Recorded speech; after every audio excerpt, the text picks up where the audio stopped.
Le millionnaire a fait semblant de partir en voyage, mais il a découvert ce que la femme de ménage faisait avec ses enfants. L'aube respirait encore le froid lorsque Don Roberto gara sa Mercedes devant la demeure et éteignit les phares sans bruit. Il avait laissé courir la rumeur de son prétendu vol pour Zurich pour un sommet financier, mais en réalité, il avait passé la nuit dans un hôtel proche, fixant le plafond et se rappelant le rire de sa femme défunte. La porte automatique s'ouvrit avec un murmure métallique et la maison l'accueillit par un silence qui lui avait toujours semblé synonyme de sécurité et qui maintenant sonnait comme de la solitude. Depuis la mort de Laura, la demeure était devenue un temple du silence. Roberto croyait que l'ordre était la seule façon de protéger les jumeaux Nico et Santi de la douleur du monde. Il avait engagé et renvoyé plusieurs nounous avec la même rapidité qu'il clôturait des contrats d'affaires.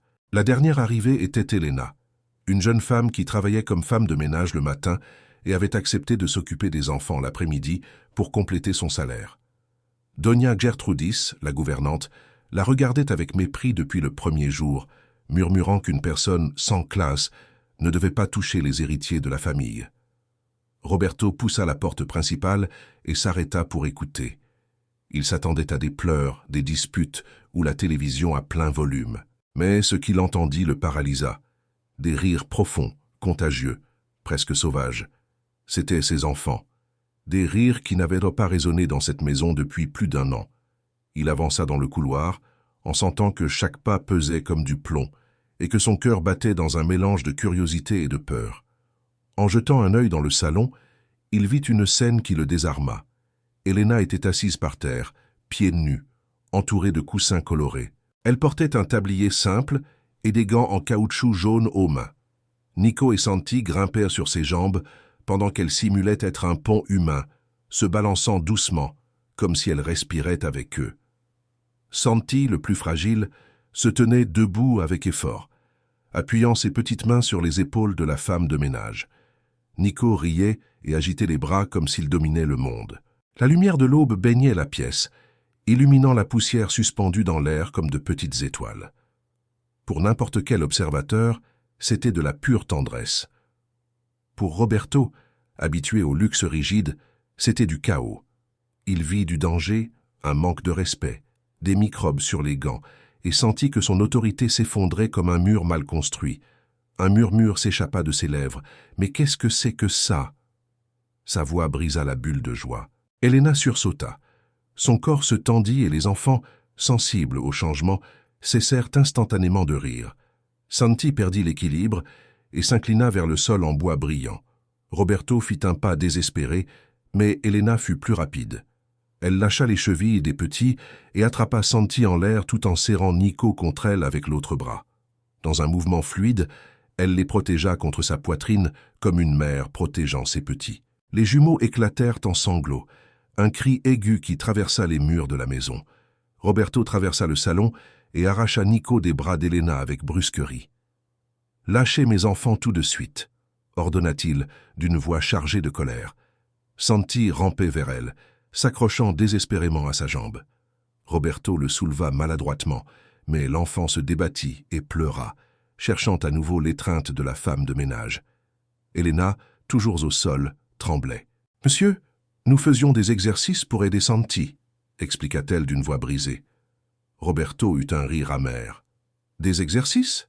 Vous étiez vautré comme un vieux meuble, avec des gants pour nettoyer les toilettes. » Elle répondit que les gants étaient neufs, et seulement pour jouer, car la couleur aidait les enfants à focaliser leur vue et à se sentir en sécurité.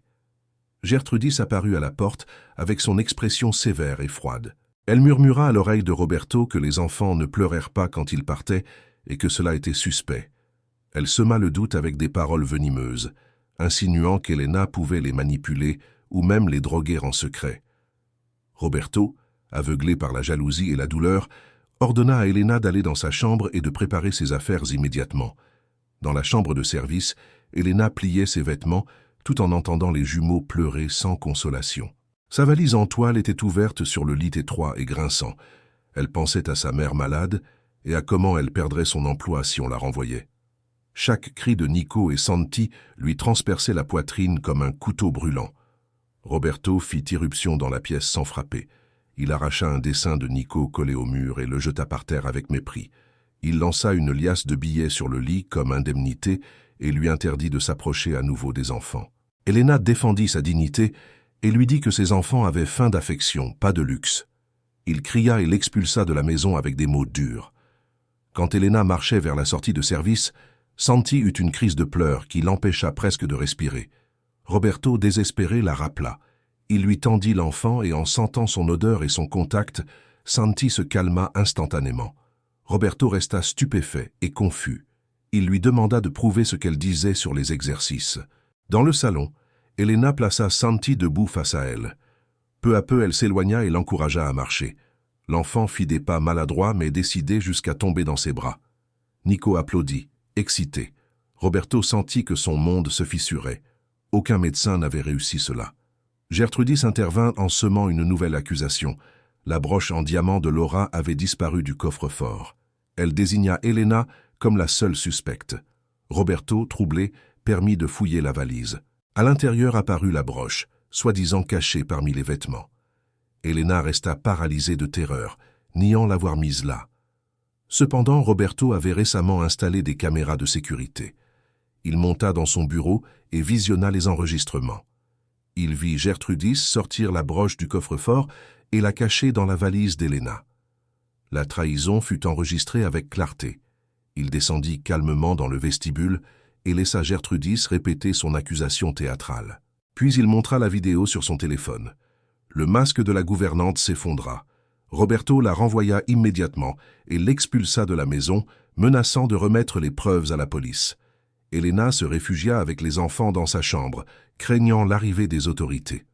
Roberto frappa à la porte et lui expliqua que Gertrudis était partie et qu'il avait la preuve de son innocence.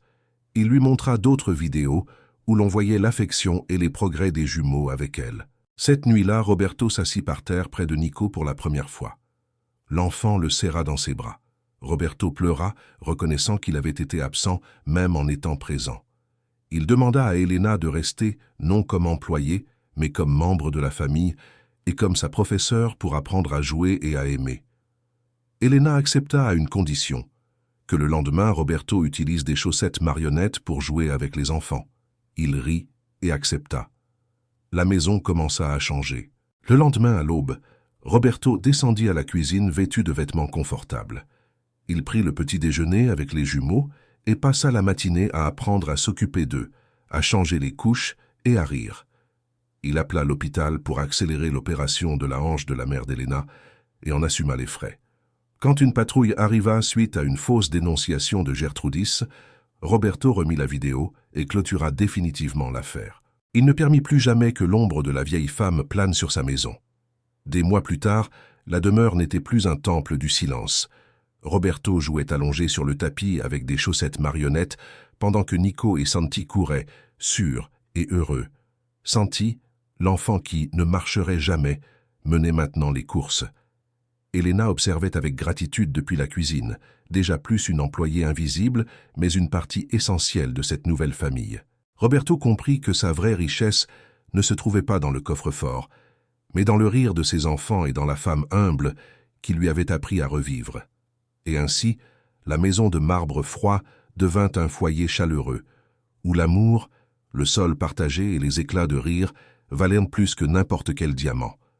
Lorsque l'aube se leva le deuxième jour après le renvoi de Gertrudis, la demeure respirait différemment.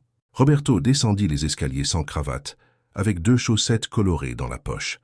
Dans la cuisine, Elena mélangeait de l'avoine avec de la banane tout en fredonnant une vieille chanson. Nico tapait sa cuillère contre le plateau et Santi essayait de se mettre debout en s'appuyant sur la chaise. En voyant son père, Nico s'arrêta, mais Roberto sourit et fit un clin d'œil. L'enfant répondit par un rire timide et la glace invisible de mois entiers commença à fondre. Elena se retourna, surprise par les vêtements décontractés du patron, mais ne fit aucun commentaire. Elle servit la bouillie et Roberto demanda la même portion que les jumeaux. Il goûta, fit une grimace exagérée et les enfants éclatèrent de rire. Pour la première fois, la cuisine sonna comme un lieu vivant, pas comme une station clinique. En milieu de matinée, Roberto accompagna Elena au salon. Elle s'assit par terre et lui hésita, regardant son pantalon impeccable. Puis il respira profondément, plia les genoux et se laissa tomber à côté d'elle. Le frottement du tapis contre son costume lui parut étrange, mais libérateur. Elena plaça 2 chaussettes dans ses mains, dessinant des yeux au marqueur. Roberto hésita, regarda les jumeaux et commença à les bouger comme des marionnettes. La réaction fut immédiate. Nico se roula de rire et Santi fit 2 pas maladroits vers lui. Le cœur de Roberto battit dans un mélange de fierté et de peur. Il vit dans ce geste la preuve que le jeu était une médecine. Plus tard, la sonnette retentit. Un officier arriva avec une plainte déposée par Gertrudis. Roberto sortit sur le perron, remit la vidéo de sécurité et expliqua calmement la manipulation. L'agent hocha la tête, promit d'enquêter et partit. À l'intérieur, Elena respira soulagée, serrant Santi dans ses bras. Roberto revint avec une enveloppe blanche. Il la posa sur la table et demanda qu'elle l'ouvre. C'était un nouveau contrat avec un salaire triplé et une couverture médicale pour sa mère. Elena lut, trembla et fondit en larmes. Roberto lui raconta qu'il avait déjà contacté l'hôpital pour avancer l'opération. Elle prit sa main, reconnaissante, et il répondit en se présentant simplement comme Roberto. Cette nuit-là, quand les enfants dormirent, ils s'assirent ensemble pour planifier de nouvelles routines. Ils convinrent d'un équilibre entre jeu libre et moment d'ordre. Roberto demanda d'apprendre chaque détail, massage, chansons et signes de fatigue. Elena accepta avec patience, devenant sa professeure. Des jours plus tard, Santi traversa tout le couloir à pied, tenant une petite voiture. Nico apprit à dire merci et à serrer dans ses bras sans peur. La maison, autrefois froide, commença à sentir le pain, le thé et les rires. Les grandes fenêtres laissèrent entrer la lumière sans solennité. Gertrudis ne revint jamais, et son absence permit à tous de respirer. Un après-midi, Roberto emmena les enfants dans le jardin. Ils marchèrent sur l'herbe, touchèrent les fleurs et sentirent la terre sous leurs pieds. Elena observa depuis la terrasse, souriant fièrement. Roberto comprit que l'enfance avait besoin de texture, pas de vitrine. Des semaines plus tard, la mère d'Elena fut opérée avec succès. Roberto lui rendit visite et apporta des fleurs, se présentant avec humilité. Elle le regarda avec gratitude, disant que sa fille était un ange. Il répondit que l'ange avait sauvé sa famille. En rentrant, la demeure brillait de chaleur. Le salon avait des coussins, des jouets et des rires constants. Un hiver enneigé couvrit le jardin. À l'intérieur, la chaleur humaine était plus forte. Roberto se jeta par terre avec des chaussettes parlantes. Il cria théâtralement et les jumeaux coururent vers lui. Santi sauta sur sa poitrine, riant sans peur. Nico l'attaqua de chatouilles, sans pitié.